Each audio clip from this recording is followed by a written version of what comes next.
rosse bandiere, o proletari alla riscossa, bandiera rossa trionferà. Bandiera rossa deve trionfare, bandiera rossa deve trionfare, bandiera rossa deve trionfare, e viva il comunismo e la libertà, avanti il popolo alla riscossa, bandiera rossa, bandiera rossa. Pendant l'épidémie, c'est-à-dire les gens qui ramassent les poubelles, qui s'occupent des transports, qui travaillent dans les magasins, etc.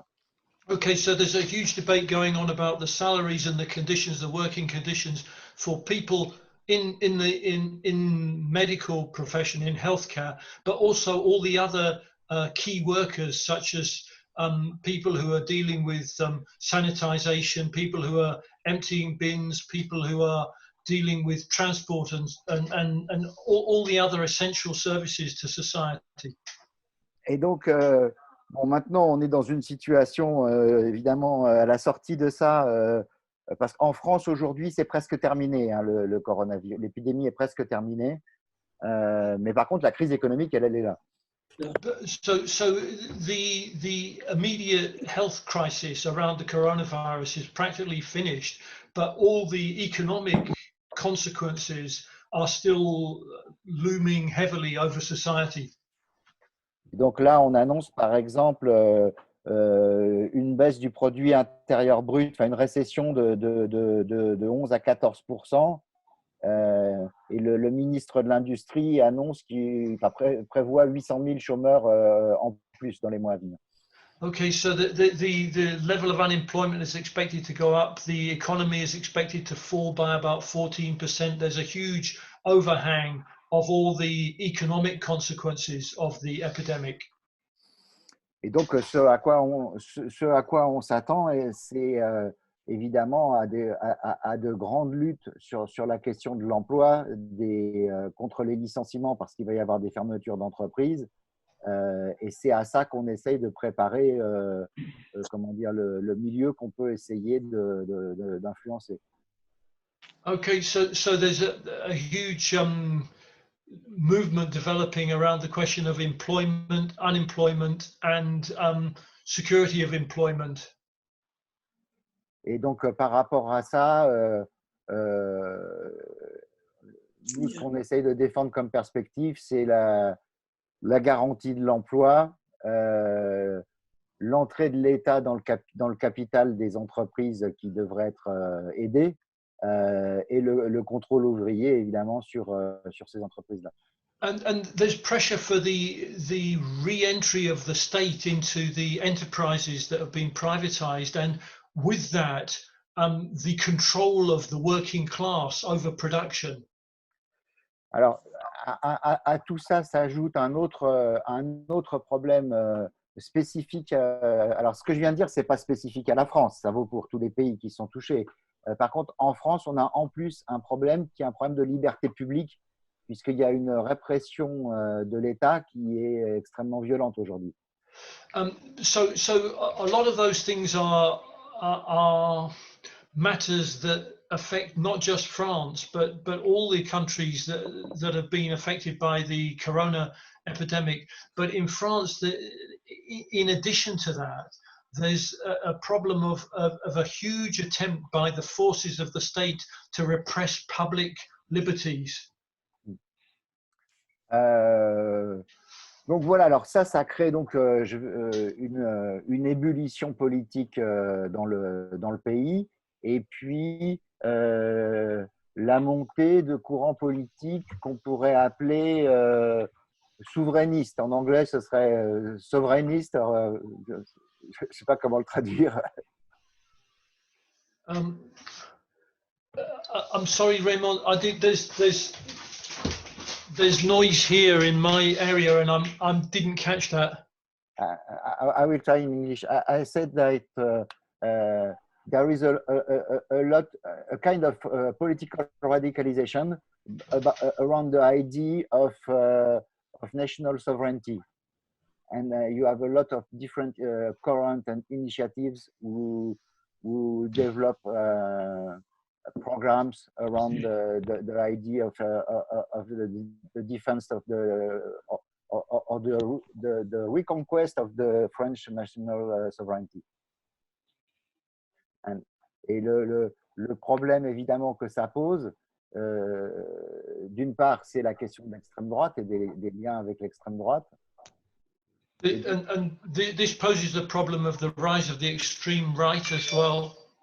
Puisque donc nous, on a eu à la dernière élection présidentielle, hein, l'extrême droite a fait 34% au deuxième tour, hein, c'est considérable. Hein. So as comrades probably know, in the last presidential election, the extreme right got 34%, which is very significant. Et donc nous, ce qu'on essaye de faire, c'est à la fois de participer à ce mouvement de revendication et s'inscrire dans ce courant pour la souveraineté populaire, mais en même temps de développer un programme socialiste.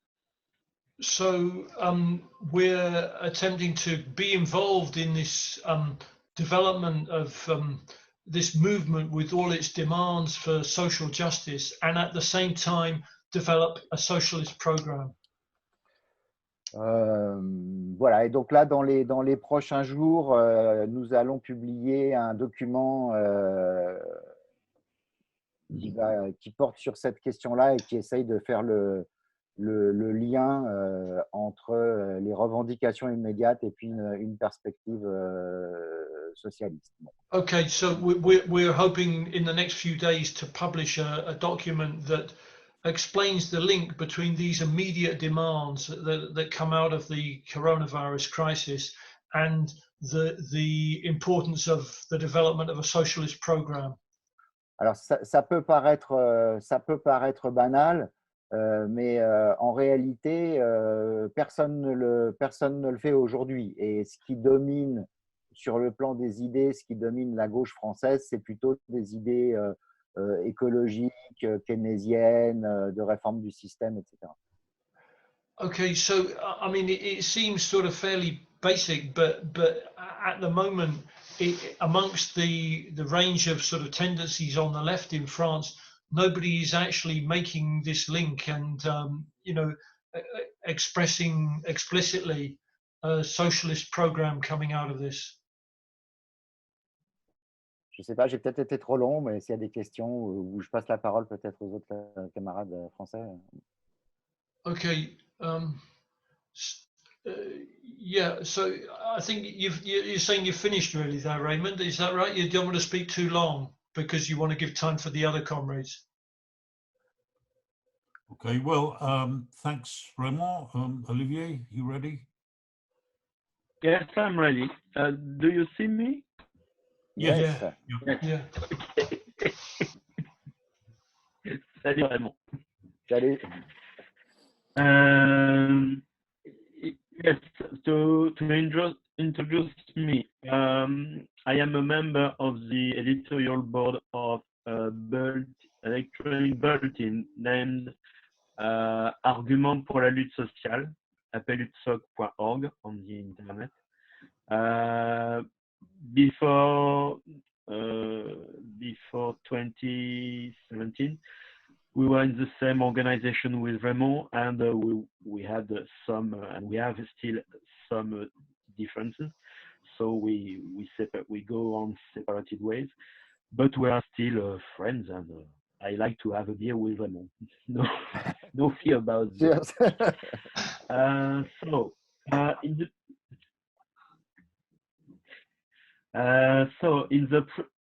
I will start by saying I'm not happy to be here tonight because tonight in France it is the Fête de la Musique musical festival, an institution created by Jack Lang, the Ministry of Culture for François Mitterrand in 1981. So tonight everywhere in France there music at every corner.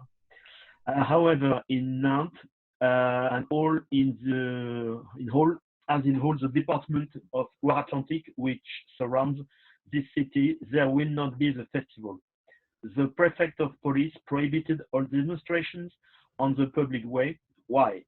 Because a year ago, during the same party, the police force violently dispersed a wild party whose sound systems were playing anti-cop music. They gathered dozens of people on this occasion and they pushed into the river, the Loire, several people, including a young innocent man who came for music and party that drowned. Until now, his body is missing. The cops have his days on their conscience, and the authorities do not want this day to be remembered with force. So the prefect puts the whole city, the whole department under curfew regime. Since the protest against the labor law in 2016, more and more demonstrations have been attacked by the police. Demonstrators are gassed, clubbed, or victims of flashball fire. Processions are kettled, packed, and then the cops are firing grenades, tear gas grenades. With the mobilization of the yellow vest from this 17 November on 2018 until the summer of the next year, the repression went crescendo during the 2 months of December and January during the movement against the Macron pension bill. It was the same. Many union processions were attacked. Many union representatives suffered disciplinary attacks from their company management at RATP, SNCF, Post Office, Education, and so on. During the confinement, some people had hung anti-Macron banners on the balconies. The cops came to their home and legal proceedings were initiating against these people. Compare that with the sign of free speech in UK when people put up election signs or banners on the front of their home. This level of repression is the sign of the weakness of Macron, who still does not have a party. And having a party is the necessity for any president in France. So Macron relies on the deep state in the one hand, including police and prefect, and crunches from the LR with the former UMP right party, and from big segment from the Socialist Party. The fact that Edouard Philippe has been prime minister for 3 years since the election, it is as if Alain Juppé has been in power since the election of Macron. In the last municipal elections, the first round, which took place before the confinement, and the second round will take place next weekend, Macron's party arrives everywhere behind the right and behind what remains of the left. Where local left or environmental lists threaten all positions of the right, example in Marseille or Toulouse, we are witnessing regroupings between LR and Macron parties with name En Marche.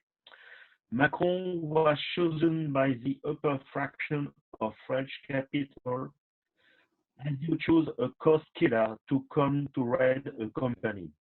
He managed to get elected on the basis of the Socialist Party collapse and the use of the Le Pen vote as a scarecrow in a context of massive abstention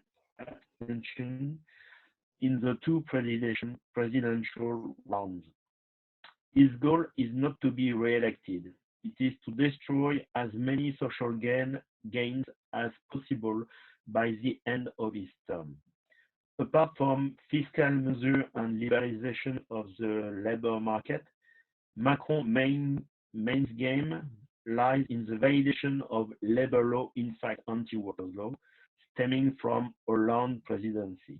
Social resistance. Even before the launch of his pension law project, he had to face the uprising of Yellow Vest, which expressed the setting in motion of deep layers of the society, escaping from the forms of traditional organizations of the workers' movement. This expressed the feelings of sections of population who can't no longer live decently in a context where there is no massive adherence to liberal ideology. Then the movement against the retirement laws. Beginning in September with the RATP workers, so the suburb in Paris, with a 24 hours warning strike in September. Then the SNCF workers, who are the railway workers, also starting to move. They mobilized a wave of widespread strikes that surprised all observers, and thus was born the prospect of the strike called to become general on December 5. Facing the backlash that has risen, despite the length of the strike at the SNCF and the RATP, it is only because of the will of the union leaderships not to knowingly organize a general strike that the government was able to hold on. And this is how the transport workers remained isolated apart from the days of national action when the union leadership called for it. Next, the movement against the breakage of the public service,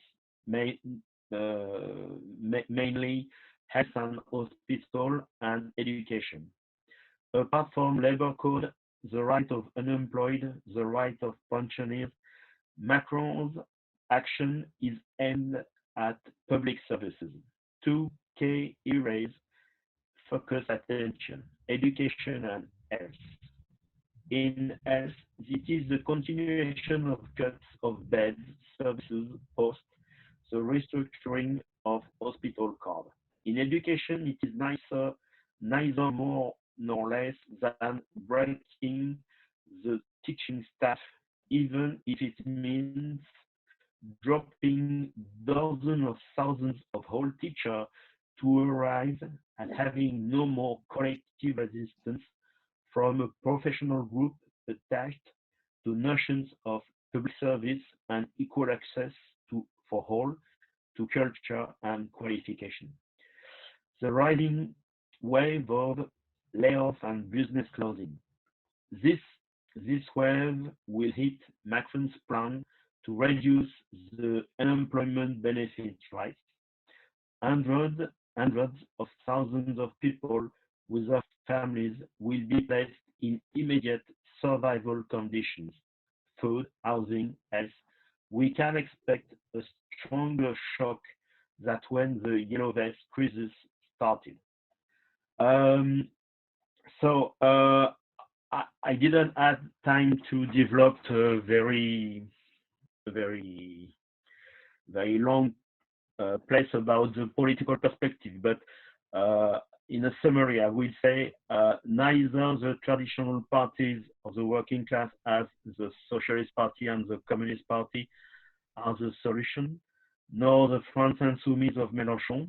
This is one of our main differences with Raymond, nor the significant group of organizations of the far left who have the main default of this organization is to be syndicalist, not political. So the goal is how to build a political perspective.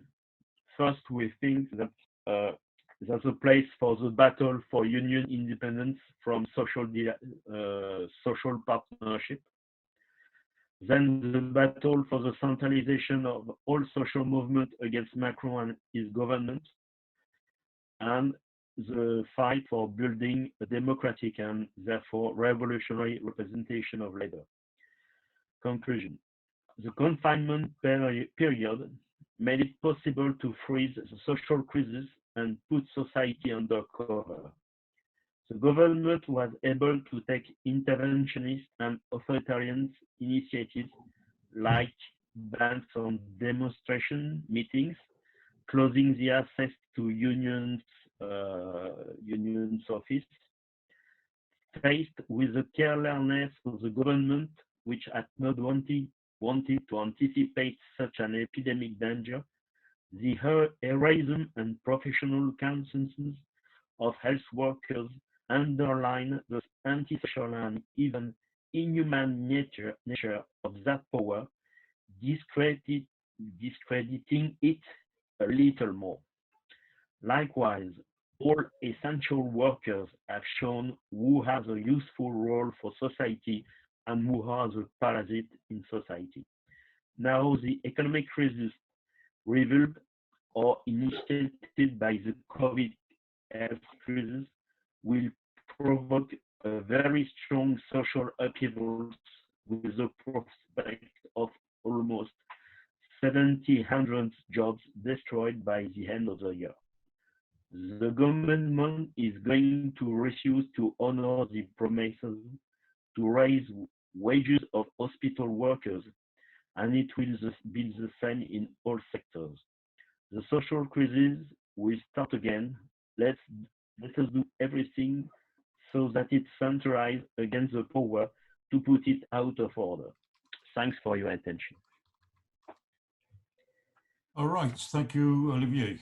I'll ask now, Greg, if you're ready to come in now.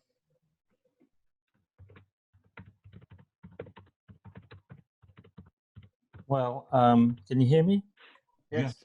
I did actually send a message to you on the thing saying, I don't think I should give an introduction. If I can speak later on in the discussion, I will do. But it's a bit difficult here. Okay. Okay, any comrades, any questions, any comments?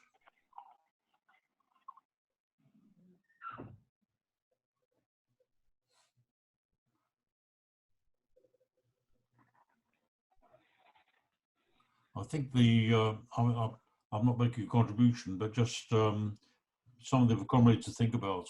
One of the features of the situation in France, and really it's perhaps a source of some tactical differences between the two comrades, or perhaps the three comrades we have here, is the question of what is going to be the arena for the struggle politically of the struggle of the working class. We can see huge movements, trade union movements, and also huge movements of the unorganized, if you like, the gilets jaunes, if that's the right way to describe them. But politically, there seems to be no clear voice. There seems to be no arena in which the workers are turning. The Communist Party is now very much, I suppose, a shadow of what it was in the past. The Socialist Party, likewise, perhaps even more so, has shrunk almost to invisibility, as far as I can see, and the vacuum has been maybe partially filled by this very strange party of Mélenchon, the France Insoumise, and of course the comrades will have different opinions on what role, how much of a future that has got, what is the perspective for that party. So I mean, it'd be interesting if the comrades would come in on that, but also of course it's the same problem in pretty well everywhere. You know, in the USA we've got this huge movement, but so far no political expression of that movement, or no socialist expression of it. We, you know, even in Britain, it seemed the Labour Party was going to be the expression of the mood of the youth and of the working class for change, and now that is in doubt. I mean, we had that debate last week about to what extent the Labour Party will or can play that role, and whether there would be whether a split is looming, as I think is inevitable sooner or later. Olivier has pointed out that the French Communist Party still has 30 to 50,000 activists, but very few electoral positions, except for a few local councillors. All right. I mean, I'll just ask Comrade, if the French comrades would like to amplify that question, their points about the question of the political expression, but also if other comrades would like to comment on that and perhaps how it relates to, how the same issue relates to their own countries. So, Finn. It's a question I want to ask Raymond. I'm not sure if I heard him correctly, but Raymond referred to national sovereignty as being a significant issue in France. So, firstly, in what ways or what issues is this question of national sovereignty being posed? What issues are causing it to come to center stage? That's my first question. And secondly, sources have always been opposed to the emergence of national division and to questions of the resolution of national issues on a bourgeois basis. So firstly, what issues are causing national sovereignty to come to the fore? And secondly, what attitude are the left wing adopting to the emergence of that question of national sovereignty? Now, I hope I heard Raymond correctly, and I hope my question is relevant to what he said. Yes. I can try to say some words in French. Do you want to come in back now, Raymond? Or maybe later after some. Okay. I will notice now. Ed, you're muted, Ed. You have to unmute. I've got a question for the comrades in France. I mean, I was reading today about there's a movement in Dijon of the Chechen population, and I'm trying to work out because you have to take into account that the British media will always distort what's going on if it's anything to do with class struggle. And there does seem that there's some resistance against racism on the part of the Chechen population, and that's tied up with some sort of resistance against police repression and things as well. I wonder if the comrades could give us a bit more real information on that, because I don't trust the British media at all when they're reporting it.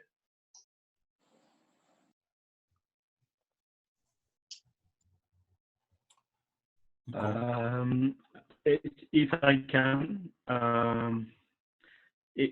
it was, I think it was a provocation from the police. So there was a conflict between between dealers about drugs and some stuff like that, and a contingent of 150 people of Chechen mafia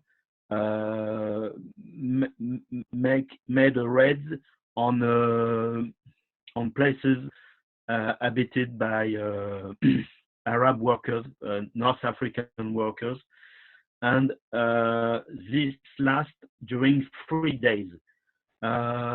It's the first day, is the day one. The police was overwhelmed. Okay, but it lasts 3 days, and the police had helicopters surrounding the areas, and there were excuse me, my internet is so the police had the meaning to control the situation, but they let do it in order to provoke riots with inter-community clashes, and it was a pure provocation from the high level of the police ministry. A few days before, on a Saturday 13, there were a big demonstration in Paris about against racism and against police violence against immigration people and young people from the immigration, and it was all organized by the police to have a riot, and the provocation collapsed. And I think it was the next step to organize the provocation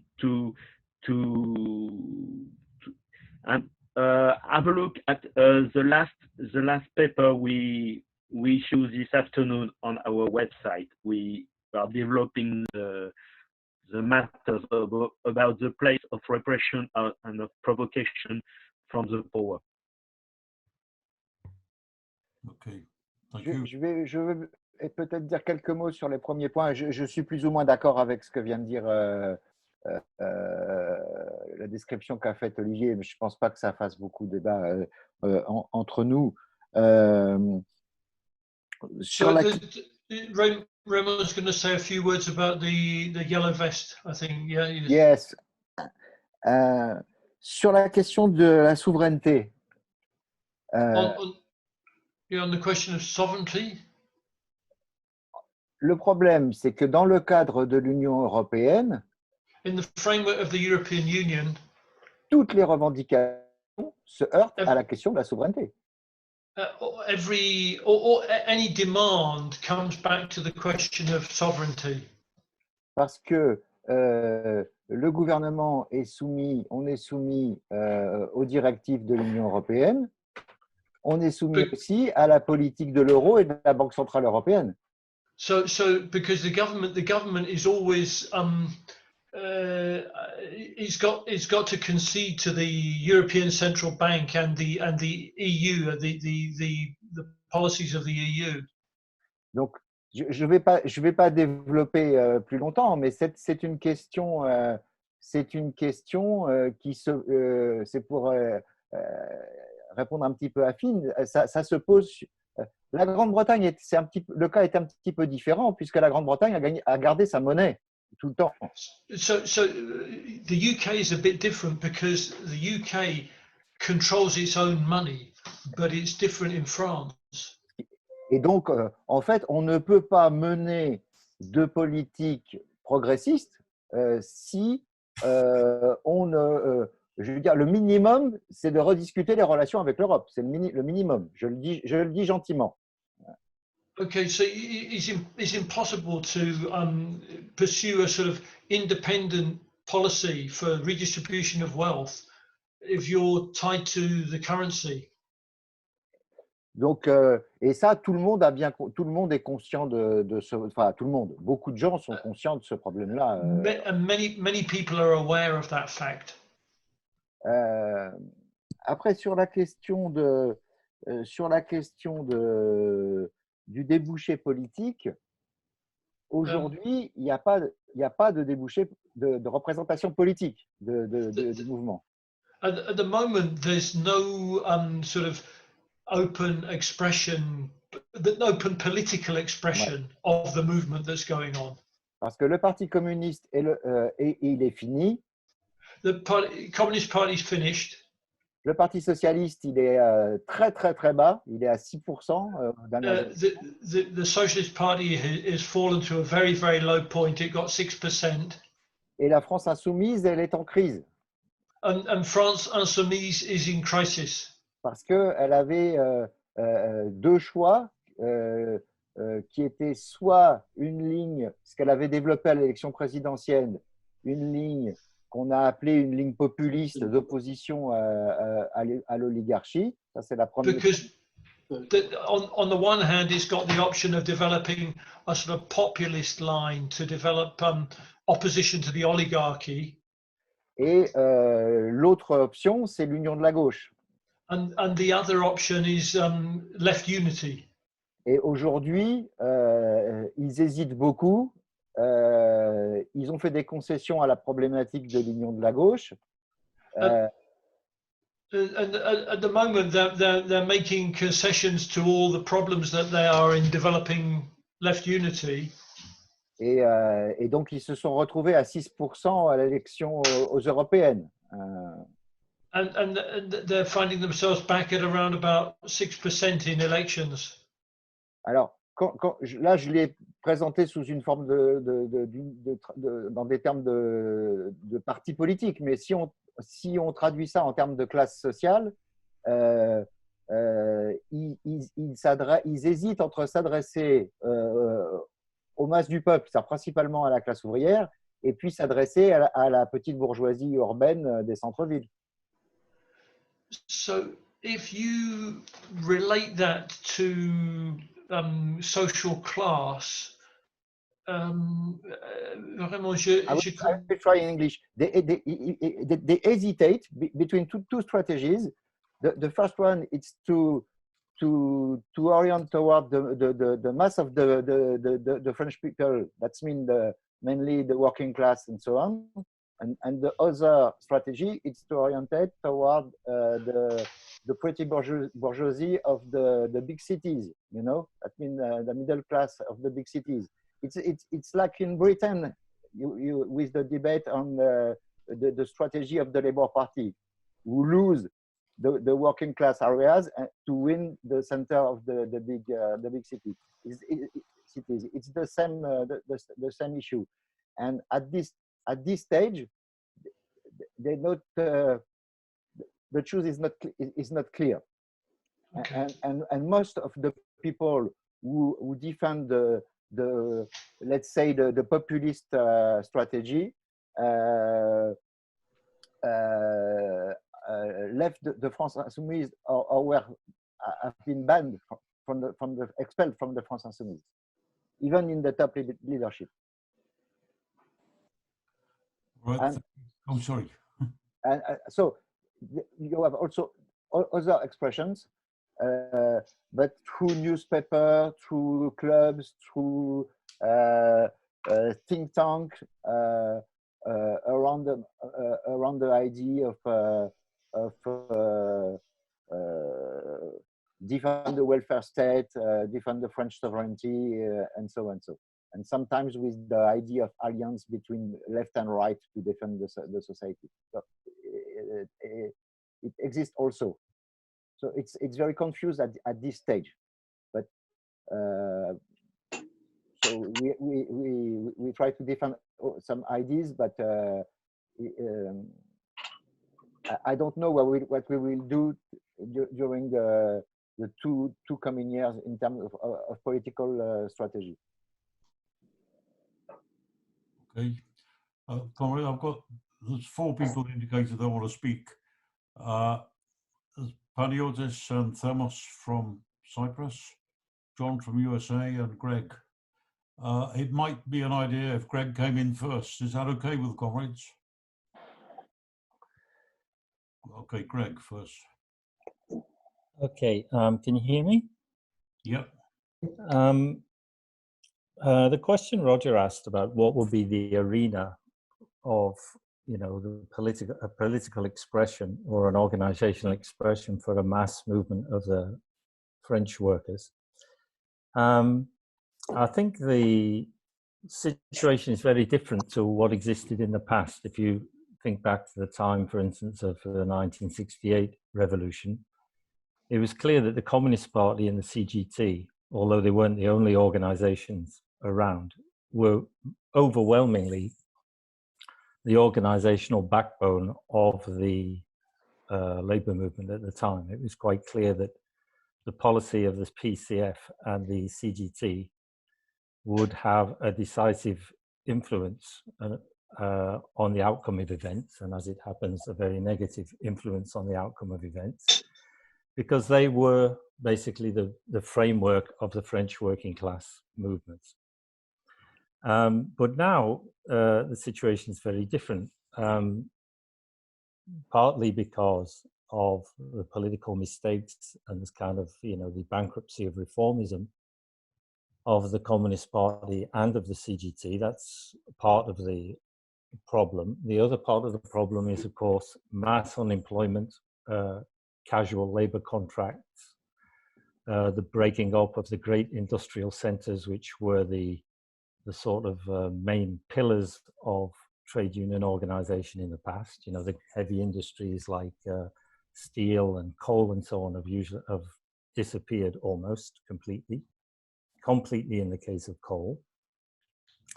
So the many factors have meant that there's been a weakening of the position of those organizations within society and within the working class. So we're in a situation now which means that if the question is posed, or which organization would be the arena in through which the working class would move in the course of a major struggle against capitalism, I think the fact is that there's no ready-made instrument in existence at the present time. None of the existing organizations could really claim to play that role. Even the CGT, which is still a massively powerful organization in spite of its, weakening in relation to the past, it's still, if you go on any demonstration, mass demonstration in France, it's the CGT is the overwhelming component of that,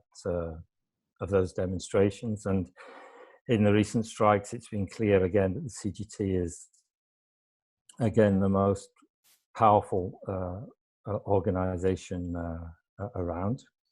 But even if the CGT was 2 or 3 times stronger than it is now, no trade union organization can really embrace the kind of masses that move into an action in a decisive struggle against capitalism because of the way trade unions are organized on a workplace basis and so on, whereas you need an organizational structure which could embrace broad masses of society beyond the limits of trade union structures.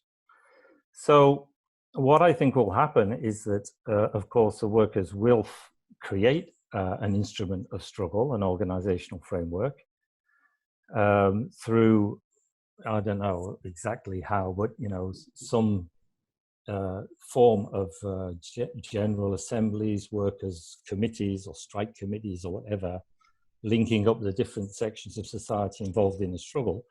And in that broad framework of, popular organization, a sort of a modern equivalent of the Soviet movement, the existing organizations will be a component part of that. So within that overall movement, you will have the Communist Party and its influence. You will have the CGT, which would be a very significant component. And, other tendencies, the various left-wing groups, and, if it still exists at that time, France Insoumise, I suppose. And so basically, what I think we need to do at the present stage is be somewhere within those organizations. It doesn't really matter. It's not of decisive importance, in my opinion, which one of those organizations you're involved in. But you should be involved in one of the major political organizations of the movement at the present time, so that when things do take off, you have a voice. If you're outside of the CGT or the Communist Party or France Insoumise, then there's, you would just be like a cork on the ocean, basically, when things really pick up. So, historically, we concentrate on the CGT and the Communist Party. Now, it's true the Communist Party is a lot weaker than it used to be, again, for political reasons, but also for sociological and sort of economic reasons. But I don't think we should overdo it. It's still an organization. Its real membership is always subject to some discussion, but its membership is probably between 40 and 50,000 members. In the last internal vote they had, there was something like 34,000 members voted.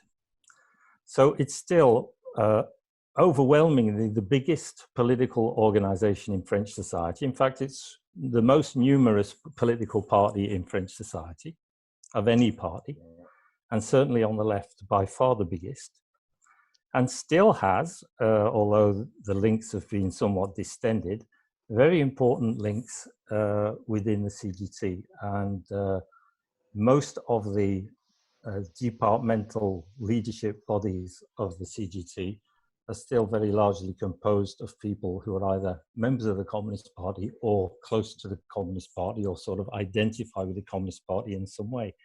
So, you know, we need to have a balanced approach towards the weakening of the CP, and not sort of write it off too easily, I think.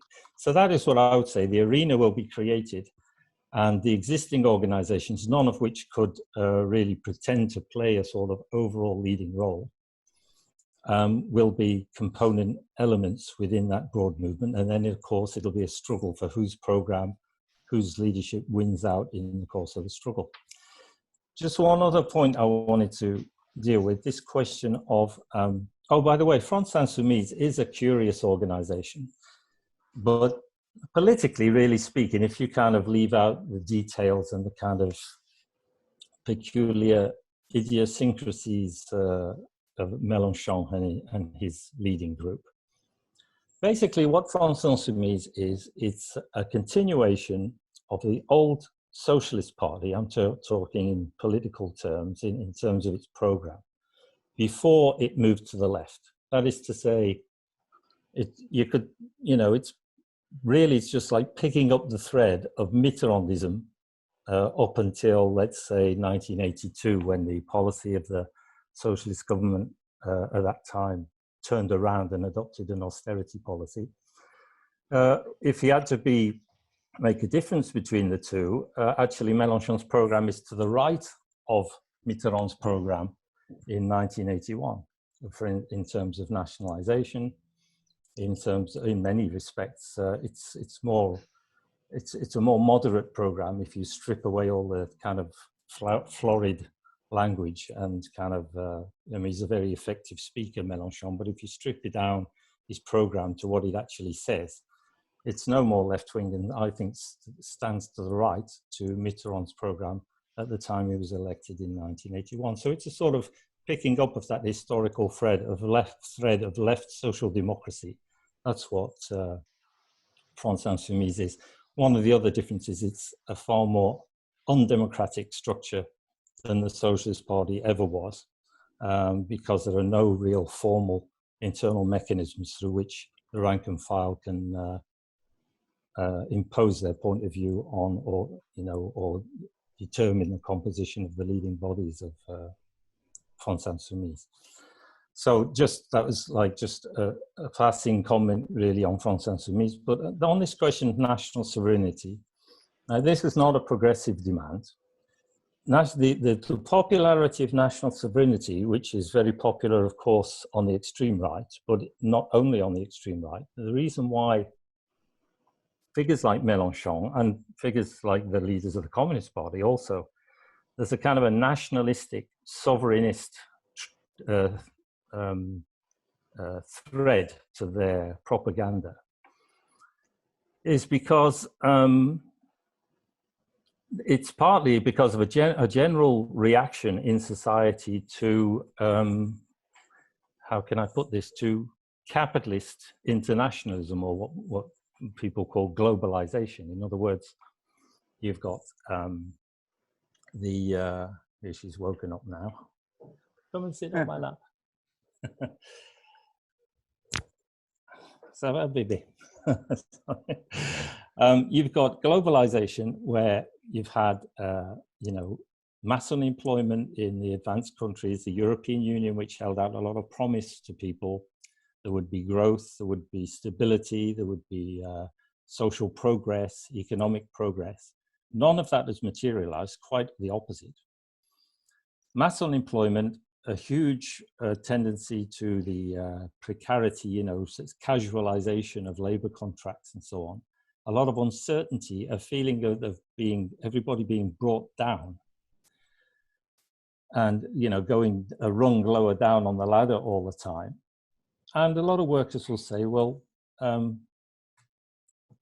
first of all, who can defend us? Well, the labor movement has failed to defend them. I mean, in spite of all the protests and demonstrations, it hasn't stopped this backsliding. It seems that the economy is open to the four winds of international competition, products coming in from abroad, international trade, no rules on the frontiers, influx of labor from other countries, not only in Europe, but from all over the world. And just the general feeling among a lot of people that things are out of control. Who can control this situation?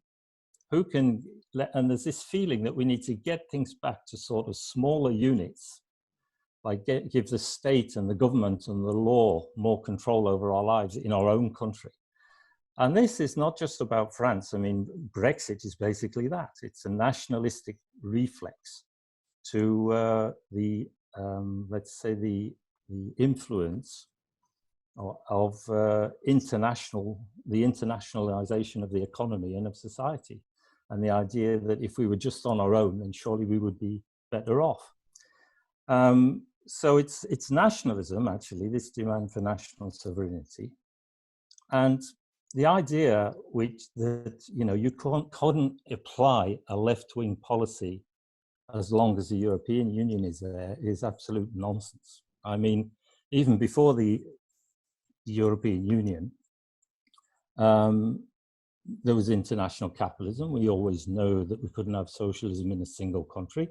If there was an attempt at widespread, massive social reform or even revolution in France, it would spell the end of the European Union anyway. But you don't have to leave the European Union before you can start that. That is clearly wrong.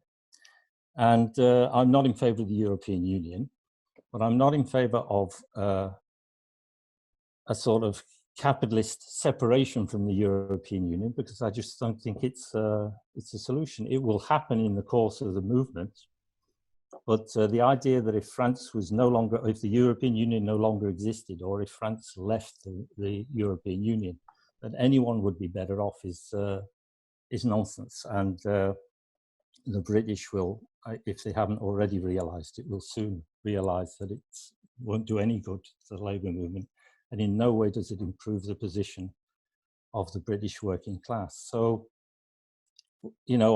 I don't stand for national sovereignty. I stand for internationalism and class struggle against the ruling class in France and internationally. And it's not a question of national sovereignty, but of which class is sovereign within the nation. That is the question. And you can have as much national sovereignty as you like, but as long as the capitalist class is still in power, the people will not be sovereign. And so that is the way I look at that question. But what I've tried to say is that the reasons why there's that nationalistic reflex is basically a kicking back against, all the austerity and the kind of general fragilization of working class life, which mean that since there's no revolutionary alternative, no one's talking about socialism, or not in any clear way, then basically if it's not socialism, then what can it be? Who's going to protect us? Well, the state, the nation.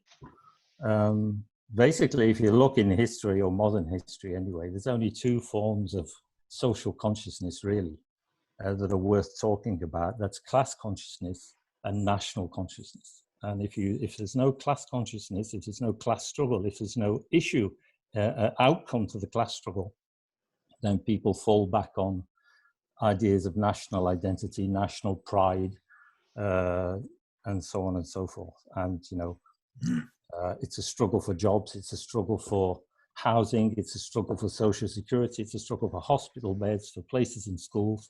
And if there's not enough for everybody, then there should be a priority given to the nationals over the foreigners. That's basically what it amounts to. Okay, thanks, Greg. Panagiotis, you're next. Sorry you've had to wait a long time, but I thought it's a very useful contribution so far. Yeah, thanks very much. Actually, the questions, the points I wanted to make were covered to a large extent by Greg in a very nice way, but I'll put them out anyway. The first one is this issue of exit from the European Union, national sovereignty, and so on. As Greg said, I don't think that's a progressive step. It's not only in France that this issue has been relevant, it has also been discussed, for instance, in Greece during the crisis. But I think it leads nowhere.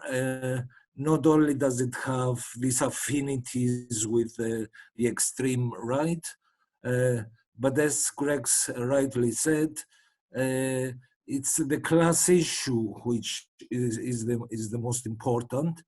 And if the EU is dissolved, broken apart, and so on, that doesn't mean automatically that there will be better conditions for social advance in the countries of Europe. So the alternative is that of internationalism, and in a European context, it's the demand and the fight for what might be called a radical federation.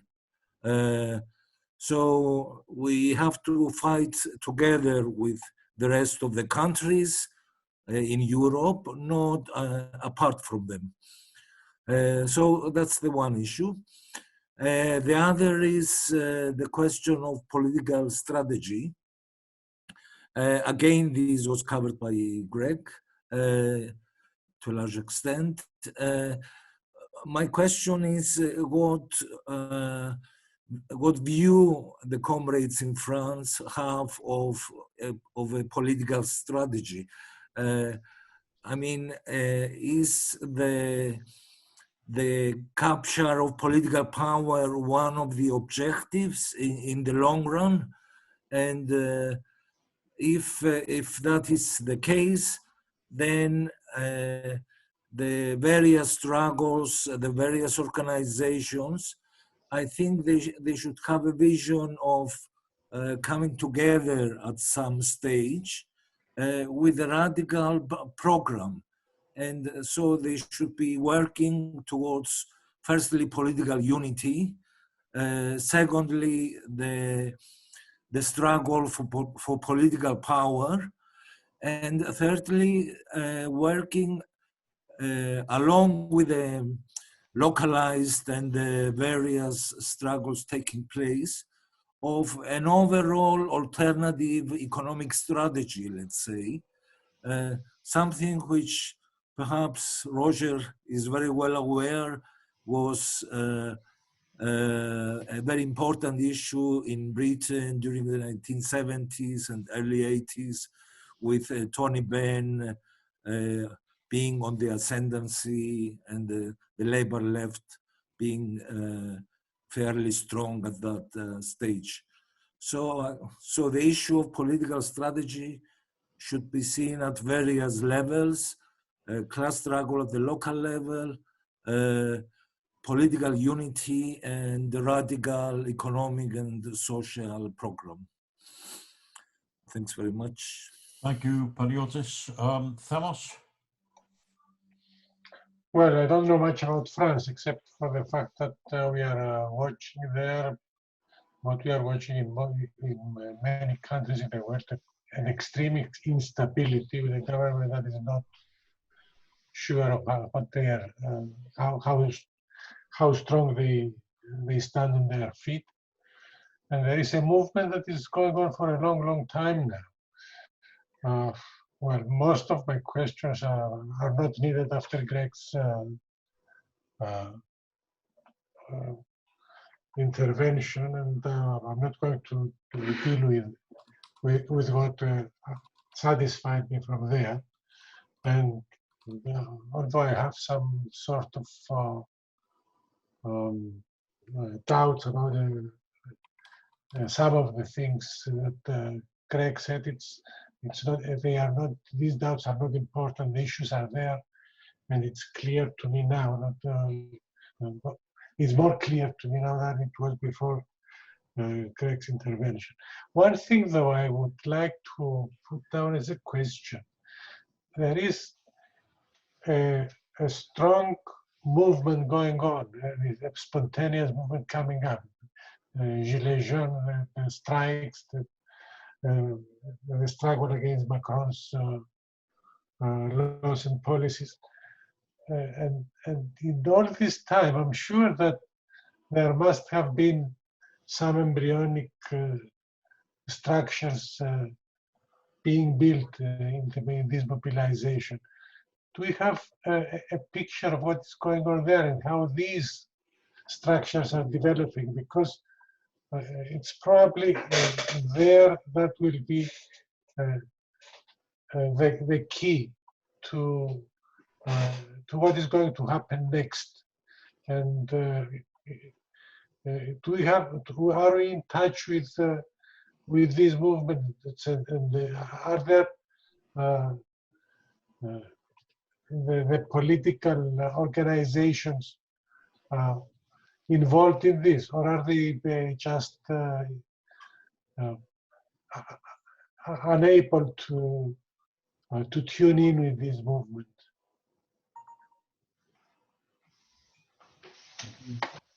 Okay, Conrad. I've got Olivier, you've got your hand up. Is there anybody who wants to speak, wants to ask a question for Olivier, maybe, that he can take up? Okay, go on. Yes, I would like to speak about the nature of the political project in France Insoumise. All is about who is Mélenchon and where he is going. Mélenchon is a talented and experimented politician. Is some kind of synthesis of Mitterrand, Georges Marchais, Fidel Castro, Pierre Lambert, and so much. He is able to speak different lines at the same time. At the fundamental core is a social democrat, a reformist, and a legalist. And with France Insoumise, the project is to destroy the traditional parties of the working class as the Socialist Party and the Communist Party. And the populist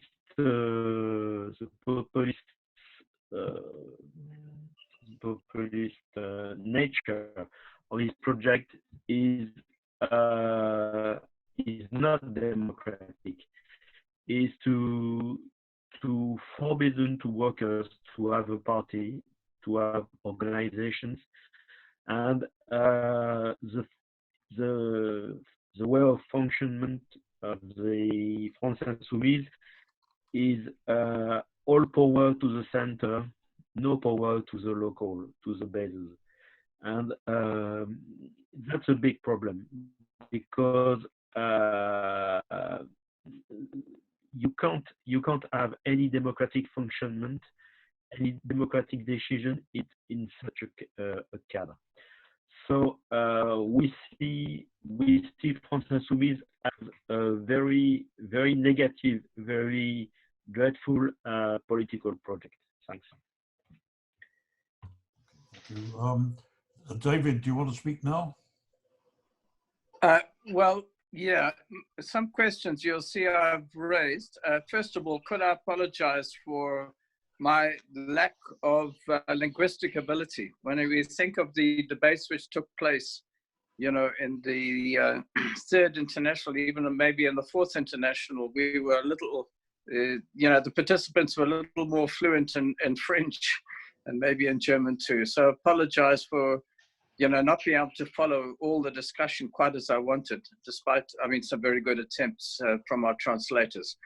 Look, the big question, I see that for all the peculiarities of the French situation, we have some certain common tendencies.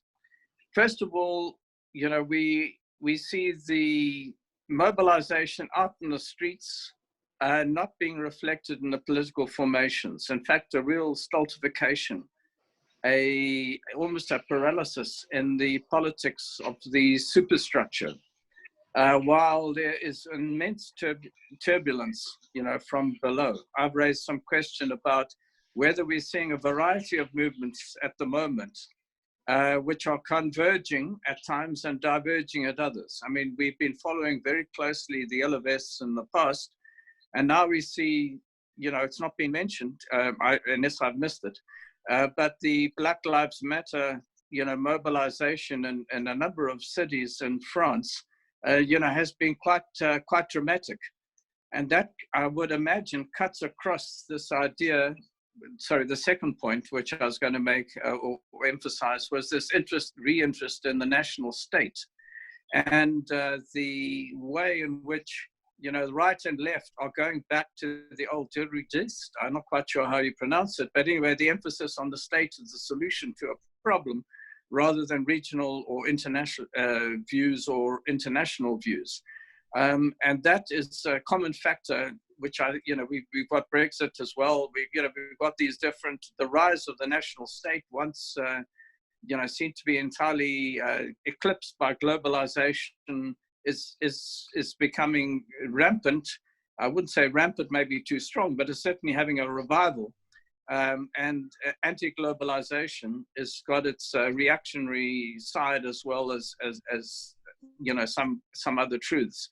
So, you know, but the main contradiction, I think, in terms of our work on the left, you know, is how to get the political, well, how to organize politically, you know, from the streets, the workplaces, and elsewhere, and to give that the political expression at once.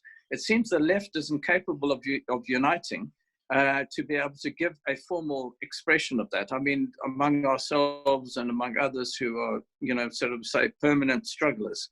And, you know, how do we carry that forward? I mean, in the different existing political formations, which seem to atrophy at the same time they don't go away.